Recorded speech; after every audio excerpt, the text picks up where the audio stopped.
Bismillahirrahmanirrahim. Assalamualaikum warahmatullahi wabarakatuh.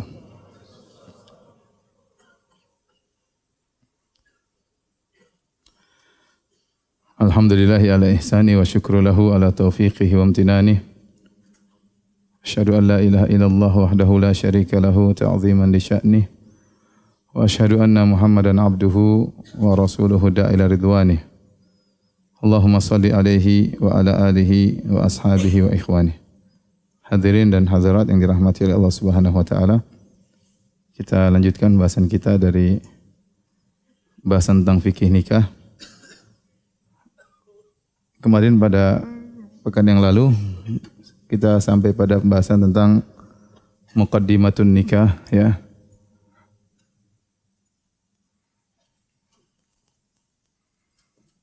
Ya, kita sebutkan di antaranya adalah hukum nikah, ya. Atau kita sebutkan tentang khitbah, ya. Masalah khitbah atau sebelumnya nazar, ya. Nazar terlebih dahulu, nazar. Kemudian khitbah, baru kemudian al-khutbah.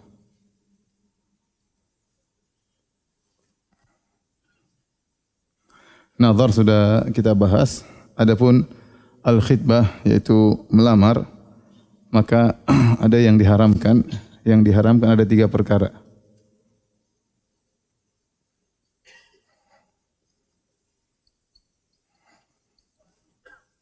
Yang pertama, mengkhitbah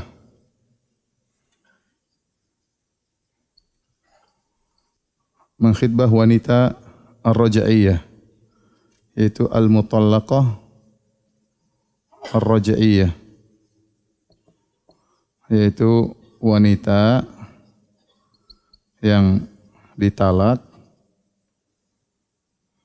1 dan 2 namun masih di masa iddah.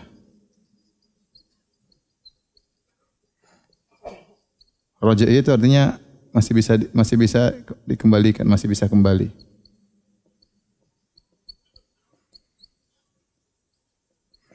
Maka ini diharamkan, ya. Khitbah diharamkan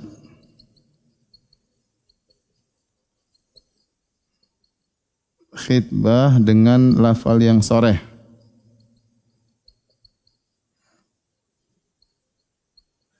Yang tegas. Namun boleh dengan isyarat. Mohon maaf, ini tidak boleh secara mutlak. Ini tidak boleh secara mutlak. Misalnya ada seorang wanita diceraikan oleh suaminya dan dia masih talak 1, talak 2. Namanya talak 1 masih mungkin kembali, apalagi di masa iddah. Talak 2 juga masih mungkin kembali di masa iddah. Maka tidak boleh seorang laki datang kepada wanita tersebut kemudian mengatakan, nanti kalau habis masa iddah saya nikahi kamu. Itu namanya lafal yang tegas. Atau dia mengkhitbah lamar dengan lafal yang kurang tegas. Dia mengatakan, seperti engkau tidak ada yang nolak. Ini lafal yang namanya tidak tegas. Ya. Ini secara mutlak tidak boleh. Karena statusnya dia masih istri orang. Wanita yang ditalak 1 dan ditalak 2 masih dalam masa iddah, itu statusnya masih istri orang. Oleh karenanya kalau seandainya suaminya meninggal di masa iddah seorang wanita di talak pertama, dia masih dapat warisan. Atau wanita ini meninggal, dia di talak 2, tapi di masa iddah wanita ini meninggal, suaminya masih dapat warisan dari istrinya. Oleh karenanya masih dalam status suami istri, hanya saja sudah jatuh talak 1, talak 2, tidak boleh dinikmati, tidak boleh dicium, tidak boleh digauli. Ya, tapi statusnya masih istri. Makanya wanita talak 1, talak 2 masih tinggal di rumah suaminya, ya. Masih tinggal di rumah suaminya. Coba nanti kita bahas secara khusus tentang masalah talak, ya. Kemudian yang kedua, ini tidak boleh secara mutlak. Adapun wanita yang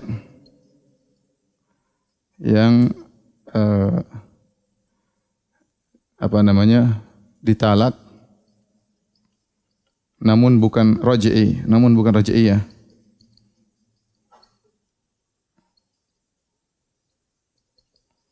seperti di talak 3. Ya. Di talak 3 maka suaminya tidak mungkin apa? Kembali.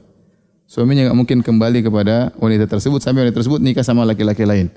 Maka untuk wanita seperti ini ya, namun masih di masa iddah,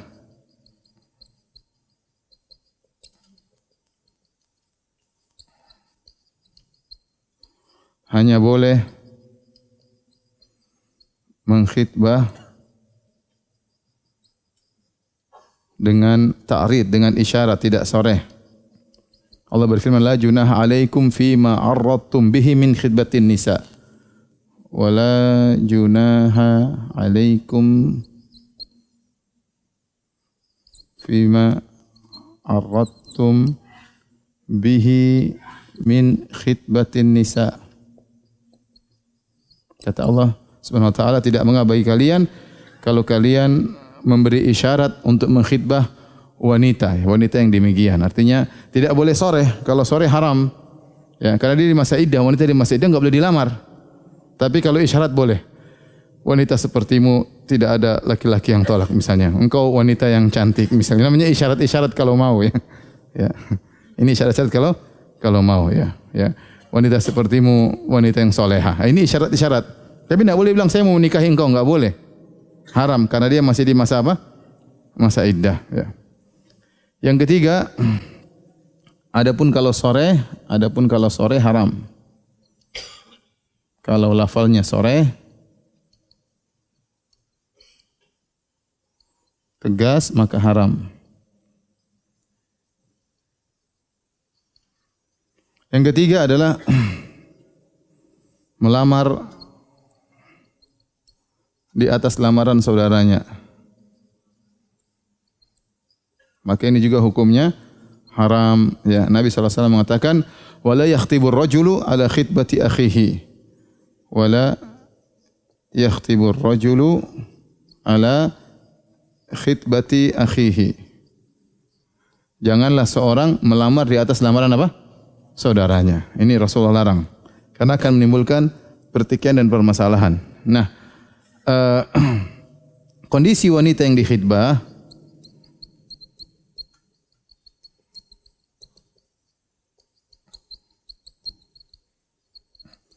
ada beberapa. Pertama, dia menolak lamaran orang lain tersebut. Yang kedua, dia menerima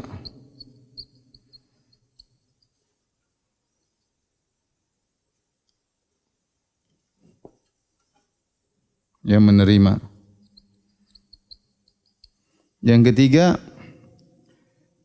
belum menerima tapi sudah condong.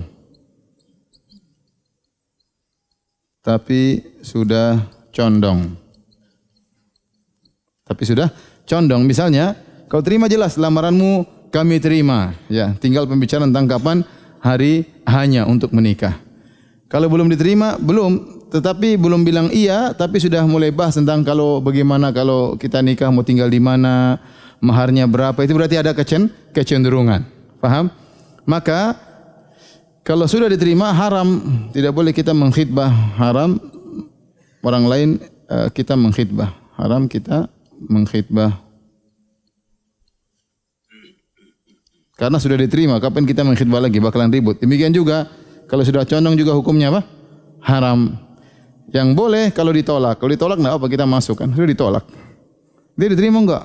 Ya enggak, belum diterima, cuma sudah digantung setahun yang lalu, itu namanya ditolak. Maka ini boleh. Ya. Ini masalah besar, masalah apa namanya? Masalah melamar di atas lamaran orang lain ya. Ya. Saya punya kawan ada ribut gara-gara masalah ini ya. Satu sudah ngelamar, ada kecenderungan, sudah bertemu berapa kali, tiba-tiba yang satu datang ngelamar.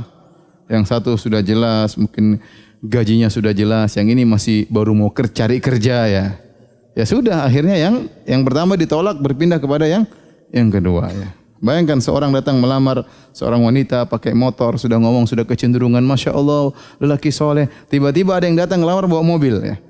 Ya sudah, sekarang sudah tidak ada cinta buta. Wanita bisa bedakan motor dan mobil. Akhirnya yang bawa motor ditolak, ya mohon maaf ini wanita belum siap karena gini-gini, tahu-tahu nerima yang lain. Nah, yang ditolak kalau tahu tentang perbuatan yang diterima tentu dia akan jengkel. Ya, dan banyak kasus seperti ini akhirnya terjadi permusuhan. Sampai sekarang permusuhan tidak berhenti-berhenti. Sakit hati dia. Kenapa? Karena wanita yang sudah lamar, sudah condong ternyata diambil oleh orang lain. Maka haram seorang melamar di atas lamaran orang lain. Adapun kalau tidak ada kejelasan dan tidak ada kecondongan, maka tidak mengapa. Seperti Fatimah bintu Qais radhiyallahu taala anha, seorang wanita Quraisy dilamar oleh Muawiyah dan Abu Jaham. Maka Fatimah datang kepada Nabi sallallahu alaihi wasallam, "Ya Rasulullah, sungguhnya Muawiyah dan Abu Jaham melamar saya." Maka Nabi sallallahu alaihi wasallam berkata, "Amma Muawiyah tu fasulukun la malalahu." Kata Nabi, Muawiyah miskin, tidak punya harta. Jangan nikah dengan dia.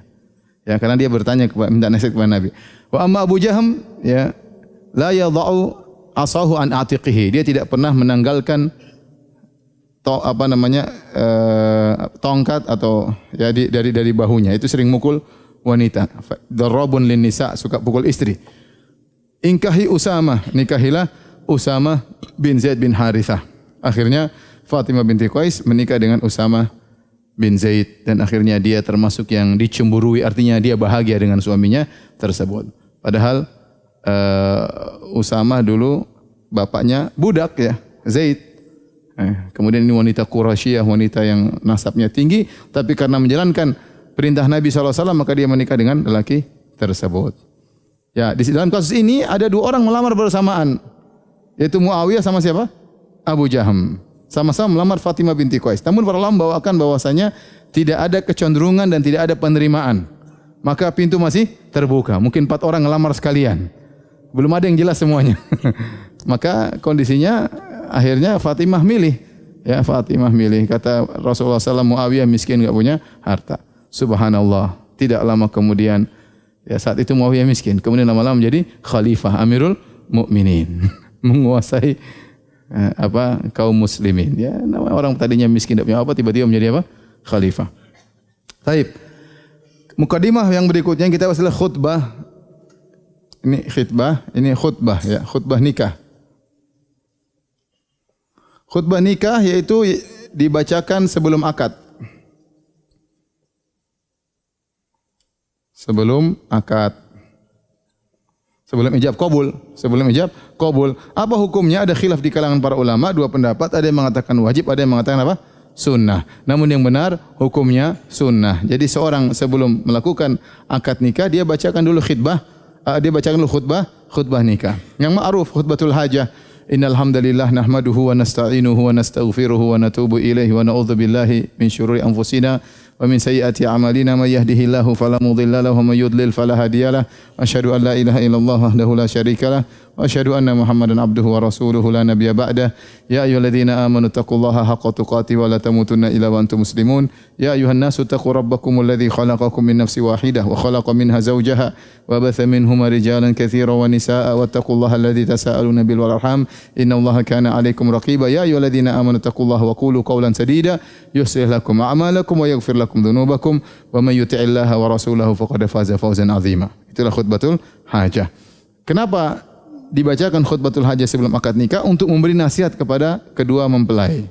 Ya, makanya disebutkan segala puji bagi Allah, kami memujinya, wa nasta'inuhu, memohon pertolongan kepadanya, wa na'udzubillahi min syururi anfusina, akan berlindung kepada Allah dari kejelekan jiwa-jiwa kami. Ya, bahwasanya dalam jiwa ini ada kejelekan yang membuat seorang terjerumus dalam kezaliman, dalam kemaksiatan. Kemudian dibacakan ayat-ayat Allah, ya ayyuhalladzina amanu taqullaha haqqa tuqatih. Bertakwalah kepada Allah. Dalam menjalankan pernikahan butuh apa? Ketakwaan. Tidak gampang menjalankan roda pernikahan. Butuh ketakwaan baik dari sang suami maupun dari sang istri. Kalau tidak akan terjerumus dalam kezaliman. Kemudian diingatkan tentang karunia, ya ayyuhan nasu taqu rabbakumul ladzi khalaqakum min nafsin wahidah. Bertakwalah kepada Rabb kalian yang telah menciptakan dari satu jiwa, dari Adam, wa khalaqa minha zawjaha. Lalu Allah ciptakan dari Adam Hawa, wa batha minhuma rijalan katsiran wa nisaa'a. Dari pernikahan Adam dan Hawa maka lahirlah anak yang begitu banyak di antaranya kalian. Ini sunnah yang merupakan dikerjakan oleh nenek moyang kita yaitu Adam dan Hawa. Wattaqullaha alladzi tasaaluna bil arham innallaha kana 'alaikum raqiba. Bertakwalah sungguhnya Allah Maha mengawasi perbuatan kalian. Kemudian ayat terakhir, ya ayyuhalladzina amanu taqullaha wa qulu qawlan sadida. Wahai orang yang beriman, bertakwalah dan ucapkanlah kata-kata yang lurus. Hati-hati seorang suami berbicara dengan istrinya kata-kata yang lurus, tidak boleh menyakiti hati, tidak boleh asal ngomong mentang-mentang dia wanita yang lemah, ngomong sembarangan. Atau wanita ngomong kepada suaminya asal nuduh, asal suudzon, merendahkan suami. Maka Allah menyuruh bertakwa kepada Allah, wa qulu qawlan sadida, ucapkanlah kata-kata yang lurus. Yuslih lakum a'malakum wa yaghfir lakum dzunubakum wa yuti'illahu wa rasulahu faqad faza fawzan 'azima. Yang benar khutbatul hajah atau khutbah nikah hukumnya sunnah. Seandainya tidak dibaca tidak jadi masalah ya. Dan akad nikah tetap sah. Baik, paham sampai sini? Ada yang bertanya? Enggak ada? Alhamdulillah. Kita lanjutkan. Kemarin kita bahas tentang arkanun nikah ya. Sudah kita singgung juga. Secara umum ada 3 hal ya. Ini apa namanya? Calon suami, calon istri, kemudian sighah atau apa? Akad. Ya. Ini adalah rukun nikah. Dan masing-masing ada ulama metode dengan 2. Mereka mengatakan rukun, mereka mengatakan syarat. Tapi itu hanya sekedar istilah, yang penting kita pahami bahwasanya namanya rukun dan syarat itu kalau tidak terpenuhi maka tidak sah. Ya. Nanti kenapa dikatakan rukun, kenapa dikatakan syarat, ini istilah fuqaha. Tapi kita ikuti salah satu metode saja, yang penting yang namanya rukun dan syarat itu kalau tidak terpenuhi maka ibadah tersebut tidak sah. Nah, mereka katakan di antara syarat dari calon istri calon suami, syaratnya yang pertama adalah ta'yinu zaujain, penentuan siapa yang menikah dengan jelas.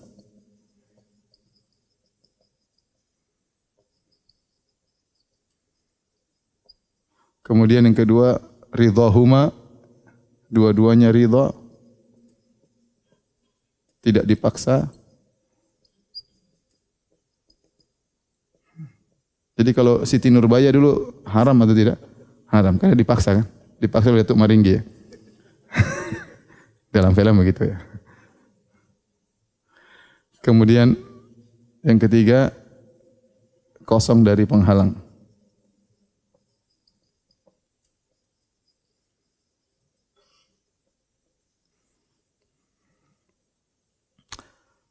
Taib. Adapun sighah akad maka ada syarat-syaratnya. Di antaranya ijab. Kemudian apa? Qabul. Kemudian 2 saksi. Nah, ijab ini harus dari apa? Harus dari wali sang wanita. Adapun qabul atau yang mewakilinya atau yang mewakilinya.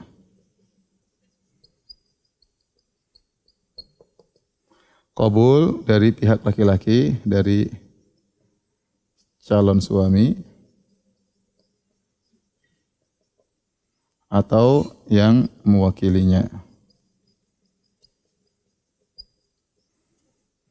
Nah, kemudian berikutnya adalah lafalnya ya.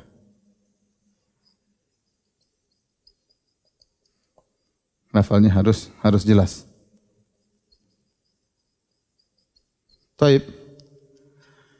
Kita akan bahas terlebih dahulu ya tentang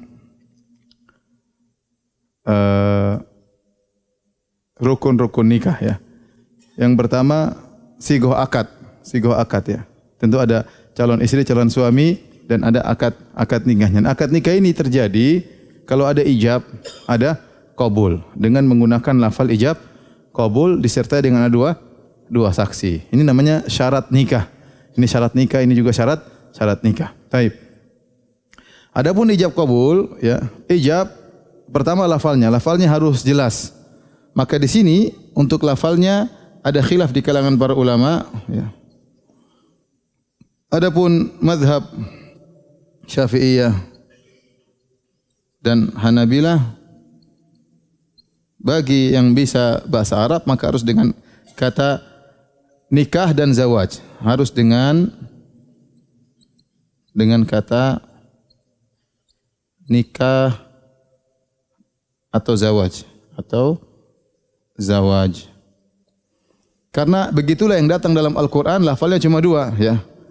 Ya, fankihu, menikahlah, ma tabalakum, dari wanita yang kalian sukai, masna wa thulatha wa ruba, 2, 3 atau 4. Ada kalimat nikah. Seperti firman juga Allah, wa ankihul ayama minkum wa salihina min ibadikum wa imaikum iyakunu fuqara yughnihimullah min fadli. Nikahkanlah. Kalimat juga nikah, ya. Inni uridu an unkihaka ihda ibnatayya hataini, kata seorang soleh di negeri Madian, aku ingin menikahkan engkau hai Musa dengan salah seorang dari 2 putriku. Jadi semuanya menggunakan kalimat nikah, ya.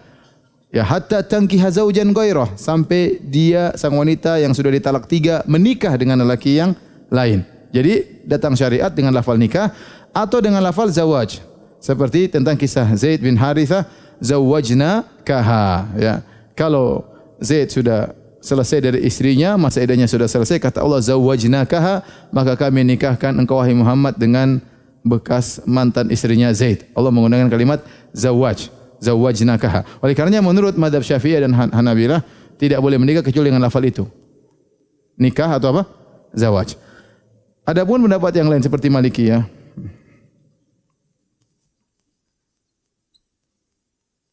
maka boleh dengan lafal apapun. Boleh dengan lafal apapun yang secara urf menunjukkan pernikahan. Misalnya, wahai si fulan, kata sang wali, saya serahkan anakku ini untuk kau bawa ke rumahmu dengan mahar sekian-sekian. Ya sudah jelas, tidak usah dibilang nikah pun orang paham. Maksudnya diserahkan untuk dibawa pulang ke rumah. Maksudnya apa? Nikah. Contohnya seperti itu. Kalau Allah mana yang lebih kuat, yang lebih hati-hati, tentunya mazhab Syafi'iyah dan Hanabilah. Kita memilih kata-kata nikah atau zawaj, tetapi yang benar ini adalah masalah akad, yang penting dipahami, enggak ada masalah. Sama halnya dengan akad-akad yang lain. Sekarang kita akad jual beli, enggak usah bilang saya jual, bi'tu, wa qabiltu, saya jual, saya terima, enggak perlu. Sekarang orang saja pencet sudah jual beli, ya. Enggak usah. Zaman dulu masih dibahas harus pakai kata ini, harus kata ini. Namanya akad muamalah, yang penting dipahami maksudnya. Ini ridho dan dipahami ini adalah serah terima. Yang penting ini namanya serah terima. Kemudian dibahas lagi. Lafaznya harus jelas. Kemudian harus nyambung. Harus apa? Nyambung ijab qabulnya. Ijab qabulnya. Ya. Maksudnya apa? Mereka bahas tidak boleh antara ijab dan qabul terpisah. Seperti sang wali mengatakan, zawajtuka ibnati, sungguhnya saya menikahkan engkau dengan putriku dengan mahar sekian. Sang suami harus jawab, qabiltu nikahaha bil mahril madhkur. Saya terima nikahnya dengan mahar yang disebutkan kontan misalnya. Nah, antara perkataan wali dengan suami tidak boleh terputus. Tidak boleh terputus. Ini menurut mazhab Syafi'iyah misalnya. Tidak boleh terputus. Bagaimana kalau diam sebentar? Ya. Bagaimana kalau sang suami mengatakan bismillah, salatu wassalamu ala rasulillah, qabiltu, ya. Dia pisahkan dengan bismillah wassalatu wassalamu ala rasulillah, qabiltu, ya. Yang benar kalau cuma terpisah sedikit atau masih dalam satu majelis, maka tidak mengapa. Tidak ada dalil harus nyambung, enggak ada dalil.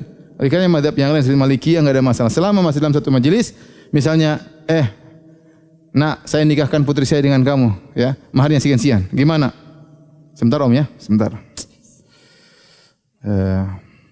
Astagfirullah. Oke. Udah. lama masih dalam itu sudah sah ya, itu sudah sah ya. Karena ini namanya muamalah ya. Muamalah bukan suatu ibadah yang mahdhah yang harus begini, enggak. Yang penting dia memberi, kita menerima. Sama seperti jual beli ya mikir dulu. Oke lah saya beli. Enggak ada masalah. Yang penting masih dalam satu majelis. Hanya saja kalau dia sudah keluar dari ruangan pergi kemana balik lagi. Om saya terima om, masih terlambat. Sudah diambil orang terlambat. Ya, kalau udah keluar dari lain majelis ya, tapi kalau masih dalam satu majelis maka masih sah. Yang benar selama masih dalam satu majelis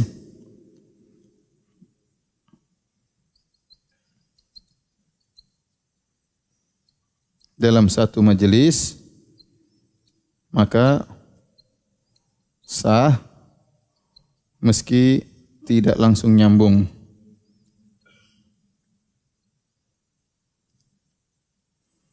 Makanya terkadang kita hadiri pernikahan sampai sang lelaki gelisah ya, karena sang wali ulangi. Zawwajtukaha ibnati fulanah binti fulan bimahri kadza wa kadza wa kadza. Saya terima. Ulang. Kata penghulunya ulang. Harus satu nafas, enggak boleh apa? Berhenti. Kadang aduh ini kok susah sekali mau nikah ya. Iya. Akhirnya ulang lagi. Sampai ada slide dikit. Sah. Dia belum ngomong dia sudah bilang apa? Sah duluan. Karena dia stres mungkin suruh ulang ya orang stres. Kenapa susah seperti itu ya? Kan dipahami yang penting kamu beri saya terima selesai. Akad jual beli juga begitu ya. Yang benar bahwasanya menurut sebagian mazhab tidak boleh terpisah, tapi maksudnya kalau terpisah sebentar enggak ada masalah. Mikir sebentar tidak ada masalah, yang apalagi bismillah sholatu wassalamu rasulillah qabiltu nikahah enggak ada masalah, diterima. Baik. Kemudian masalah berikutnya ini sudah belum?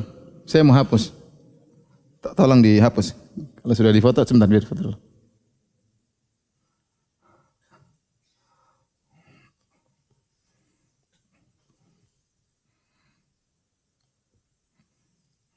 Yang sini aja, yang sini masih panjang. Sudah? Oke.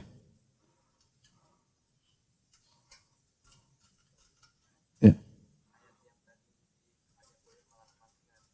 Isyarat. Dalam surat Al-Baqarah.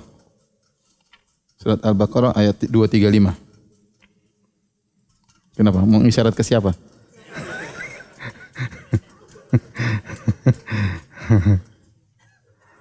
Hanya boleh isyarat kepada wanita yang sudah ditalak 3 ya. Ya, atau misalnya suaminya meninggal dunia, sudah tidak ada kembali lagi. Suaminya meninggal dunia, tapi di masa iddah dengan syarat hanya boleh apa? Isyarat. Tapi kalau bilang saya nikahi kamu dalam masa iddah hukumnya haram. Taib.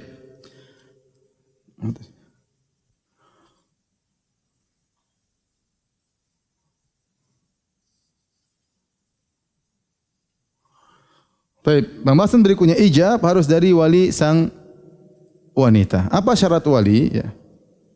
Syarat wali.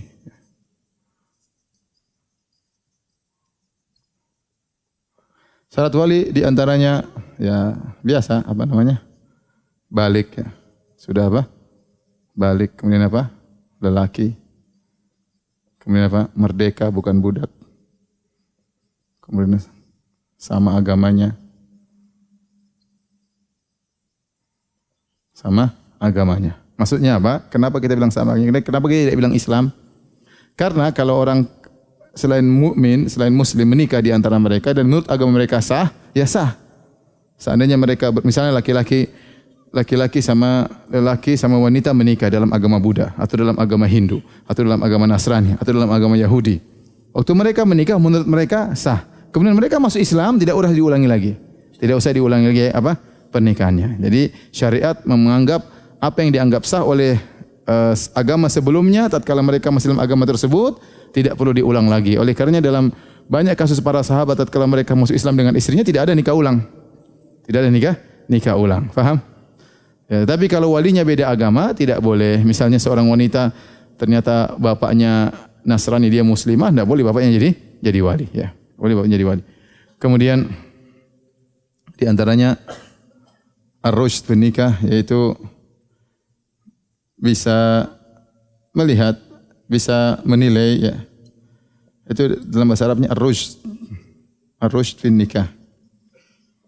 Maksudnya dia tahu anaknya ini yang ngelamar siapa, dia bisa menilai anak ini pantas enggak buat anaknya ya. Bukan asal punya duit ya, dia bisa nilai lah istilahnya ya.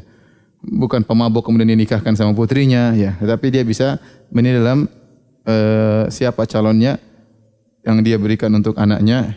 Yang terakhir ini masalah khilaf cukup kuat yaitu al-adalah.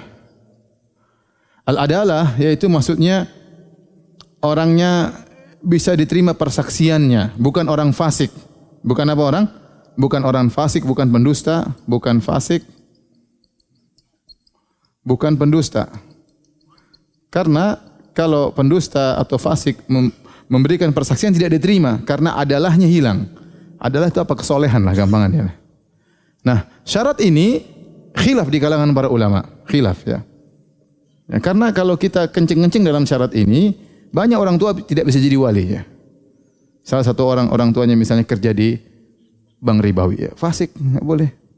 Satu orang tuanya tukang main judi apa? Fasik. Satu orang tuanya tidak salat, ya tidak boleh jadi wali. Maka ini syarat memang diperselisihkan oleh para ulama. Mayoritas ulama kata Ibnu Taimiyah, mayoritas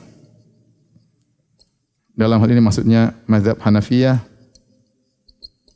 kemudian Malikiyah, kemudian salah satu pendapat dalam mazhab Syafi'iyah, dalam mazhab Syafi'i, kemudian satu riwayat dari Imam Ahmad,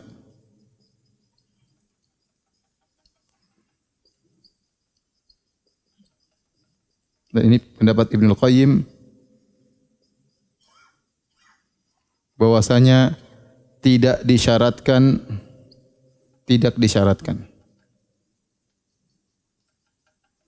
Kemudian sebagian ulama yang lain mazhab Hambali sama mazhab Syafi'i disyaratkan adalah disyaratkan kesolehan maksudnya ya. Mana yang lebih rajih di antara dua pendapat ini? Wallahu bisawab ya. Yang lebih rajih saya lebih condong pada pendapat jumhur atau mayoritas ya. Karena harus ada wali, tetapi wali tersebut tidak harus orang saleh, harus orang bertakwa, tidak harus. Karena Allah mengatakan umum wa ankihul ayama minkum, nikahkanlah wanita-wanita yang belum menikah di antara kalian. Allah tidak mengatakan kalian harus saleh, kalian harus bertakwa. Allah mengatakan wa ankihul ayama, nikahkanlah putri-putri kalian atau wanita-wanita kalian yang siap untuk nikah. Nikahkan begitu saja. Perintah datang secara mutlak. Kemudian dalam kasus-kasus dalam sejarah Nabi SAW tidak ada juga Nabi mengatakan harus soleh, harus adil, harus apa, enggak ada. Ya. Yang penting walinya menikahkan selesai. Paham? Walinya menikahkan selesai. Jadi yang lebih benar pendapat ini. Tidak harus, makanya misalnya bapak saya jarang sholat, ya enggak boleh jadi wali. Karena dia enggak boleh pokoknya. Suka main judi, enggak usah jadi bapak, enggak, udah cari wali yang lain. Nih. Om saja, om misalnya. Enggak. Selama dia bapak dan kenyataan, maksudnya yang penting dalam perwalian itu dia bisa perhatian sama putrinya dan dia bisa memiliki yang baik sama putrinya. Kita dapati seorang bapak mungkin tukang main judi tapi dia sayang putrinya, dia tidak mau kasih sembarang orang buat apa? Putrinya. Seorang bapak mungkin dia pemakan riba, kalau dia mungkin pezina, tetapi sama anaknya dia pasti cari yang apa? Yang baik. Yang penting dia ada perhatian sama anaknya, maka keadilan al-adalah dalam perwalian wal alam tidak disyaratkan. Yang penting dia bisa menilai dengan baik, maka sudah cukup untuk menjadi wali. Faham? Sebelum kita bahas ini juga, permasalahan sebelumnya, apakah nikah harus pakai wali? Maka ada khilaf. Dua pendapat ya. Jumhur mayoritas harus. Hanafiyah tidak harus. Jadi menurut Hanafiyah, seorang wanita boleh menikah tanpa wali. Ya. Ada yang merinci, ini secara umum, tapi ada yang merinci. Yang jumhur mau janda, mau perawan, mau gadis harus pakai wali. Mau janda 2 kali janda, 3 kali janda harus pakai apa? Wali. Menurut Hanafiyah, mau janda, mau perawan, dah harus pakai wali. Ya, orang wanita berhak milih sendiri, dia lebih tentang kemaslahatannya, dia mau milih tidak usah pakai wali, dia nikahkan dirinya sendiri, enggak ada masalah. Pendapat yang memperinci, ya kalau janda boleh tanpa wali, kalau gadis harus pakai wali. Ya, misalnya pendapat yang ketiga, ya, sebagian ulama kalau janda boleh tanpa wali. Ini juga khilaf yang kuat. Namun kita jumhur, madhab Syafi'iyah, madhab Malikiyah, madhab Hambaliyah secara umum harus pakai wali. Kenapa? Karena telah sahih hadis Nabi SAW mengatakan, la nikaha illa biwali. Kata Rasulullah SAW, la nikaha illa biwali. Tidak ada nikah, tidak sah nikah kecuali dengan wali. Kemudian juga dalam hadis yang lain kata Nabi SAW, ayyumam ra'atin nakahat bi ghairi idzni waliha fanikahuha batil fanikahuha batil fanikahuha batil. Kata Nabi, wanita mana saja yang nikah tanpa wali, maka nikahnya batil, nikahnya batil, nikahnya batil. Dan ini yang diterapkan di Indonesia karena Indonesia bermadzhab apa? Syafi'i. Dan hadis ini didhaifkan oleh mazhab Hanafiyah atau ditakwil, namun yang benar hadisnya sahih. Hadisnya sahih. Oleh karenanya di zaman Nabi SAW pernikahan dengan wali. Pernikahan dengan apa? Dengan wali. Terjadi pernikahan selalu dengan wali, yang menunjukkan bahwasanya nikah harus dengan wali. Karena sebagian di tanah air kita ada janda nikah tanpa wali. Ya, sudah janda, oh enggak apa-apa. Nikah tanpa wali ya. Ya, seperti itu. Ya, maka itu tidak benar. Pernikahan seperti tersebut tidak sah. Yang sah harus pakai apa? Pakai wali. Baik. Jadi ijab kabul harus lewat wali. Baik. Pembahasan berikutnya, masih ada waktu ya. Urutan wali. Maksudnya urutan wali ini kita perlu kenapa? Kalau misalnya salah seorang wali gugur, maka digantikan dengan wali berikutnya. Ya.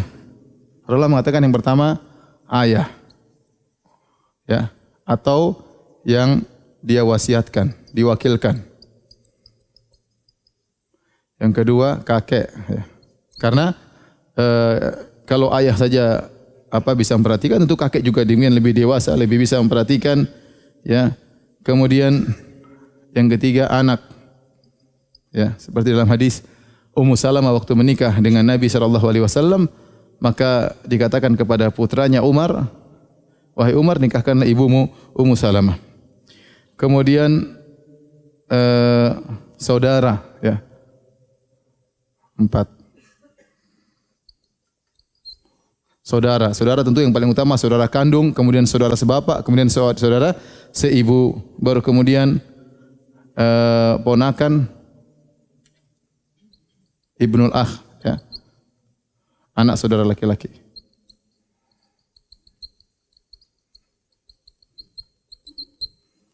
Kemudian yang berikutnya pamannya, ya. Ini di antaranya, ya. Maksudnya kenapa kita buat urutan tersebut? Ya, maksudnya kalau ayah tidak bisa, misalnya perwaliannya gugur, maka kakek. Contoh perwalian gugur, contohnya gimana? Contohnya seorang lelaki yang soleh datang kepada putrinya. Terus bapaknya ini kerjanya selalu nolak, dia mau cari anak yang kaya, mau cari mantu yang kaya, ditolak. Padahal nggak ada alasan, sudah pinter, sudah jenggotan, sudah cingkrangan, apalagi yang mau ditolak? Salat sebelum subuh selalu salat, masya Allah. Khairu minad dunya wa ma fiha. Bahwasanya salat fajar, salat 2 rakaat sebelum salat subuh lebih baik daripada dunia dan seisinya. Apalagi yang kurang. Tapi enggak punya mobil masalahnya. Terus ayahnya tolak. Datang lagi calon kedua, ditolak lagi. Jadi ini berarti dia enggak beres ini. Berarti dia ingin memudaratkan kepada putrinya. Maka putrinya boleh lapor misalnya ke wali hakim, maka digugurkan, pindah kepada kakeknya, atau dia minta nikah sama kakeknya, enggak ada masalah, ya. Karena tidak berhak, karena ini wali sudah tidak beres, ya. Wali tidak, kakeknya tidak mau lagi, enggak takut ribut sama bapakmu, ya udah sama anaknya. Oh, anak takut lagi, apalagi sama kakek, ribut sama kakek, ya udah saudara, ya. Seperti itu maksudnya. Ini fungsi urutan wali. Jika ada permasalahan maka bisa dioper kepada yang lainnya. Kemudian di antaranya ya, misalnya dioper juga kenapa? Misalnya tadi pertama sang wali yang paling tinggi menyia-nyiakan sang putri ya. Dia tidak mau ngurusin, kemudian dia pilih-pilih yang terkadang orang fasik dia mau suruh nikah sama putrinya atau dia paksa dan macam-macamnya. Ini maka berpindah kepada wali selanjutnya. Atau ternyata misalnya bapaknya gila. Atau bapaknya apa? Kafir. Ya sudah pindah kakek. Ternyata kakeknya juga gila ya. Ya enggak bisa jadi wali, maka pindah kepada yang lainnya. Atau misalnya walinya bapaknya hilang kemana, enggak ada nomor telepon, enggak tahu, enggak pernah pulang sejak kecil meninggalkan sang putri, ya enggak usah jadi wali seperti itu. Ya gimana mau telepon sana sini bikin pengumuman di Facebook, pengumuman di Instagram enggak pernah muncul, ya. Enggak ada. Ya sudah, ganti wali berikutnya. Maksud saya, nikah jangan dipersulit. Nikah jangan dipersulit. Enggak ada wali yang atas pindah wali yang ke bawah, ya. Enggak ada semua yang mau pakai wali hakim, ya. Kalau wali ini semua mau kok enggak mau pakai wali hakim, ya. Kenapa tidak mau menikahkan putrinya? Apa alasan? Kalau alasannya syar'i oke, kalau alasannya tidak syar'i, ya gara-gara ini mantu tidak punya mobil, itu tidak syar'i, ya. Ya, tidak syar'i. Taib.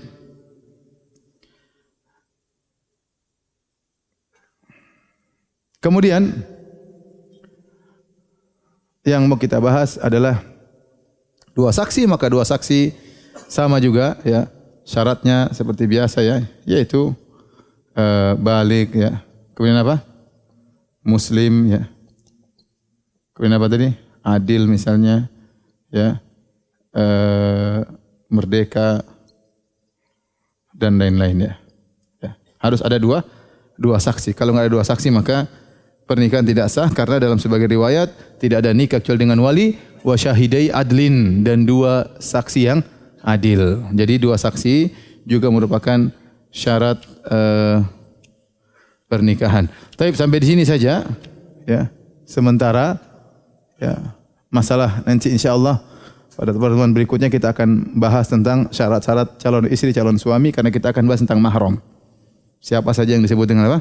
Mahram, insyaallah pada pertemuan berikutnya. Kalau ada yang bertanya saya persilakan. Masih ada waktu 7 menit, 6 menit, silakan. Ada mic enggak? Ada mic? Ya silakan yang kasih. Ini silakan. Iya, kasih. Mana tadi yang mau tanya? Ya silakan itu Bapak. Belok.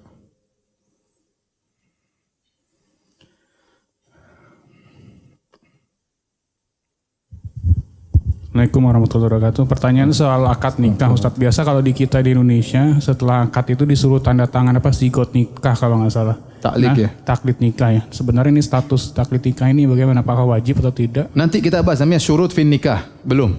Ya. Itu namanya syarat dalam pernikahan. Bukan syarat nikah, tapi syarat yang dipasang dalam pernikahan. Nanti akan datang pada pembahasan mungkin 2 pertemuan lagi. Sabar ya, sabar. Apalagi pembahasan poligami masih panjang, sabar. Silakan ditanya nih.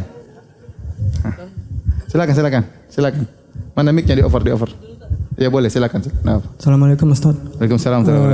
Bolehkah pada saat melamar juga sekaligus akad nikah? Enggak.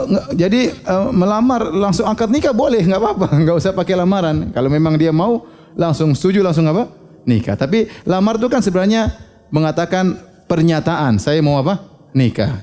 Ya. Apakah langsung dengan proses seperti datang orang tua, dan adat kita seperti itu kan, orang tua kepada orang tua. Tanpa orang tua juga enggak jadi masalah. Kita dari maju sendiri juga enggak ada masalah. Itu namanya melamar, itu menyatakan pengin apa?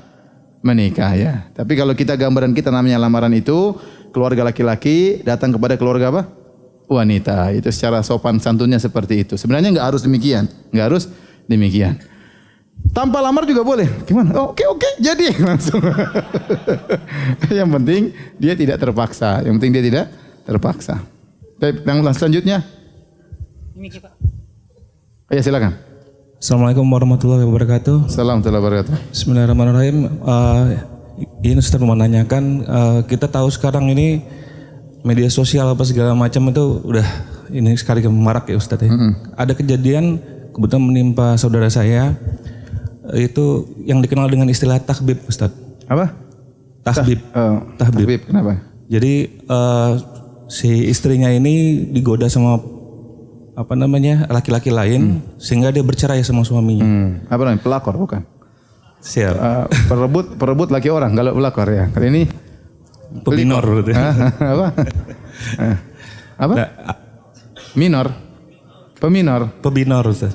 Apa singkatan dari? Perebut bini orang Ustaz. Oh, perebut bini orang. Peninor. Baik, silakan. Sebenarnya kalau mau jujur dua-duanya yang satu pelakor satu pebinor Ustaz. Oh, iya ya. Jadi dua-duanya jadinya bercerai. Oh, dua-duanya bercerai akhirnya. Iya. Nah kemudian mereka menikah, meminta izin sama ayahnya si perempuan ini. Sebenarnya ayahnya tidak mengizinkan pada awalnya, tapi karena dia berpikir daripada si Zina terus. berzinah terus, Ya izinkan. akhirnya diizinkan, tapi tidak langsung dinikahkan oleh si ayahnya, tapi diwakilkan sama wali hakim. Yang ingin saya tanyakan, apakah pernikahan ini sah? Karena yang pernah saya dengar itu tahbib itu haram untuk dinikahkan. Terima kasih. Wallahualam saya nggak tahu ya. Saya nggak tahu. Kalau secara akadnya iya ya, memang sah karena walinya sudah setuju, calonnya ada ya. Nah, terus dia bertobat atau tidak ya? Karena apa namanya? Allah alam bisa bertobat atau tidak? Apa kita nggak tahu. Tapi secara akadnya sah. Tapi apakah hukum syar'inya boleh kita nikahkan wanita dan laki-laki seperti ini? Apalagi ketahuan? Saya tidak tahu. Ya, saya tidak tahu. Ini kasus yang mungkin nanti Ustaz. ya, silakan. Assalamualaikum warahmatullahi wabarakatuh. Waalaikumsalam warahmatullahi wabarakatuh. Mengenai wali Ustaz. Jadi kalau status anak angkat itu walinya bagaimana? Anak angkat ya. harus dicari bapaknya. Ini dari bayi udah nggak tahu Ustaz anunya. Bapaknya Bapaknya sudah nggak tahu kalau dan nggak ini tahu diambil bapaknya di rumah sakit. ke wali hakim. Jadi pemerintah yang apa? Yang menikahkan. Sampaikan aja bahwasanya ini anak angkat. Jadi serahkan kepada KUA atau penghulu yang menikahkan. Enggak ada masalah karena wali hakim adalah wali bagi orang yang tidak punya wali. Ya. Dan begini, jadi karena ini anak dari kecil tidak tahu orang tuanya dan dia hanya tahu saya misalnya ada apa namanya ayahnya. Jadi kan kalau misalnya kita kasih tahu sekarang bahwa dia ini adalah anak angkat, dia akan apa namanya merasa sakit Ustadz. Jadi sebaiknya apa namanya, apakah kami tetap anak ini tetap kita rahasiakan? Enggak, kalau saya harus kasih tahu karena kita tidak boleh berbohong. Kita tidak boleh menisbahkan seorang orang yang bukan anak kita. Khawatir nanti dia menyangka dia fulana misalnya namanya Jamilah bintu fulan. Padahal fulan ini bukan bapaknya dan itu dilarang dalam syariat. Tinggal kita cari waktu yang pas untuk kasih tahu.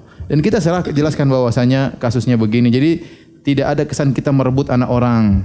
Tetapi dia qadarullah ternyata misalnya kita bilang dengan bahasa yang baik, kita temukan di rumah sakit, orang tuanya tidak ada, entah orang tuanya dalam kondisi tidak mampu atau tidak mampu bayar rumah sakit, bisa saja agar dia tidak benci sama orang tuanya. Kita enggak tahu kejadian seperti ini, bisa jadi ada kasus apa ya. Tapi ini saya nemukan kamu di rumah sakit dan saya alhamdulillah ini rezeki menurut saya anugerah dari Allah Subhanahu wa taala. Saya bangga bisa ngerawat kamu dengan bahasa-bahasa yang enak sehingga dia tidak merasa kita tidak sayang sama dia.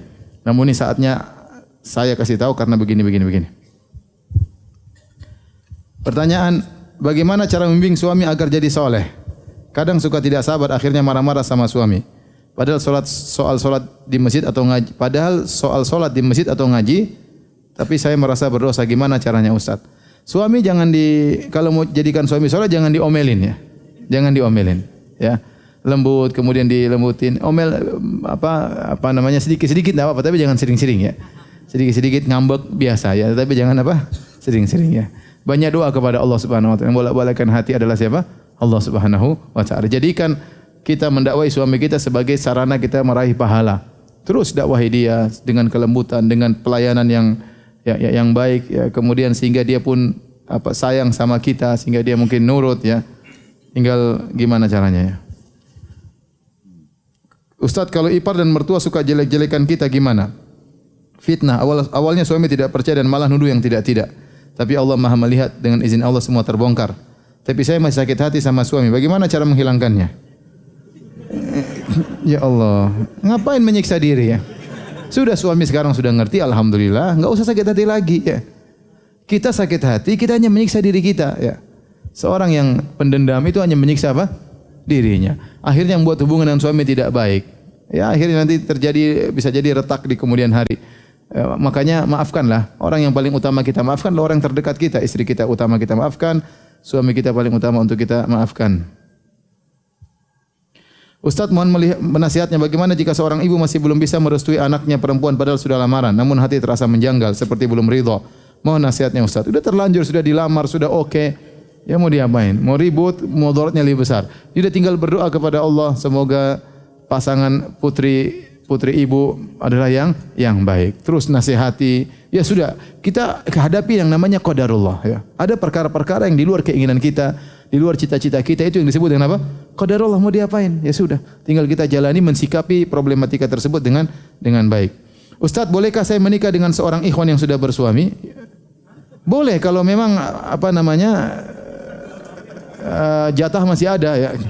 Ya, tapi kalau formulir sudah habis, kan formulir setiap laki-laki formulirnya 4 ya. Biasanya laki-laki baru 1 terisi, masih 3 kosong ya. Masih seperti saya, formulir saya baru terisi apa? 1. Yang 3 mana? Diisi semua sama istri saya. Saya suruh istri 1, dia isi 4-4-nya. Yang jadi masalah, proses itu harus syar'i. Proses tersebut harus syar'i. Ini suami orang nih, ternyata kita goda, kita rayu, enggak boleh ya. Kita kalau mau menawarkan diri jadi istri kedua harus syar'i. Tidak boleh kemudian kita misalnya melakukan cara-cara yang tidak benar dengan berdua-duaan, dengan mengirim puisi cinta-cinta, itu sudah pacaran namanya. Itu yang saya khawatir tidak berkah ya. Kalau tertarik bilang saya siap dinikahi dua, entah lewat orang lain, ya sudah tinggal dia berpikir kalau dia oke, tinggal dia caranya bagaimana yang syar'i. Yang jadi masalah terkadang kita goda suami orang, ya itu jadi masalah ya. Ya akhirnya tidak syar'i, akhirnya terjadi kemudaratan. Syar'i saja ribut, apalagi enggak syar'i. Baik, demikian saja kajian kita. Insyaallah kita lanjutkan pada pertemuan berikutnya. Subhanakallah bihamdik asyhadu alla ilaha illa anta astaghfiruka wa atubu ilaik. Assalamualaikum warahmatullahi wabarakatuh.